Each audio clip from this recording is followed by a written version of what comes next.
কুরবানি ঈদ উপলক্ষে কোন সেলিব্রিটি কি করছেন চলুন দেখে নিই। ভিডিওটা স্কিপ করবেন না, পুরোটা দেখার অনুরোধ রইল। চিত্রনায়িকা অপু বিশ্বাস ঈদ উপলক্ষে প্রায় অনেকগুলো ভিডিও এবং ছবি আপলোড দিয়েছেন, যেখানে মেহেদি লুকটা আমার সবচেয়ে বেশি পছন্দ হয়েছে।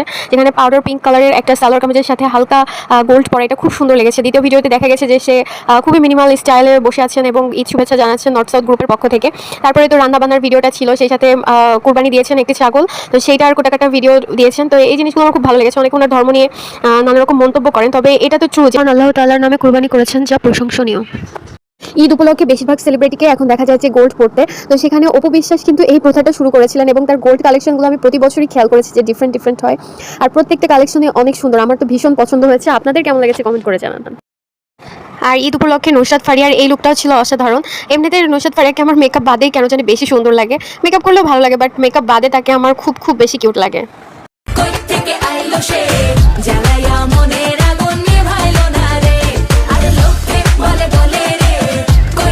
নুসরাত ফারিয়ার ঈদ লুকটা আপনাদের কাছে কেমন লেগেছে অবশ্যই কমেন্ট করে জানাবেন। আমার কাছে তো দারুণ লেগেছে। চিত্রনায়িকা শাবনূর আমার বরাবরই ভীষণ পছন্দ। তার চেহারা মানে আগের যে গেট আপ লুকস আমার ভীষণ পছন্দের একজন সেলিব্রিটি তিনি। তো তার ঈদের লুকটা না রেখে কি পারা যায় বলেন, এই জন্য তার ভিডিওটাও আমি রেখে দিয়েছি। সেই সাথে এখন দেখবেন আমাদের অনেক ফেভারিট একজন অ্যাক্ট্রেস, সে হচ্ছে মেহজাবিন চৌধুরী। তো তার ঈদি লুকটাও আমার ভীষণ পছন্দ হয়েছে। তার এমনি স্টাইল সে খুব ভালো ক্যারি করে, সেই সাথে এই ব্লু ড্রেসটা তার ভিতরে খুব ভালো মানানসই ছিল। সেই সাথে বর্ষার ছবিগুলোও অসাধারণ আসছে। তো আমি চেষ্টা করছি যে ঈদে কে কেমন সাজলো সেটা দেখানোর জন্য। আর এখানে দেখতে পাচ্ছেন চিত্রনায়িকা দিঘি অন্যান্যদের তুলনায় খুব সুন্দর লাগছিল। বিজয়ী বরকতুল্লাহকে তো আমার ভীষণ পছন্দের মানে সেলিব্রিটির মধ্যে উনি একজন, আর ওনার সাথে ওনার হাজব্যান্ড আছেন, দুজনই অনেক পপুলার, দুজনকে খুব সুন্দর লাগছে। আর এবার দেখছেন জাইমা রহমানকে, সে তার ক্যাট জেবুর সাথে একটি ছবি আপলোড দিয়েছেন। যেমন মিথিলার তো রকস্টার মুভি এখন প্রতিটি হলেই চলছে। আপনাদের কাছে রকস্টার মুভি কেমন লাগছে অবশ্যই কমেন্ট করে জানাবেন।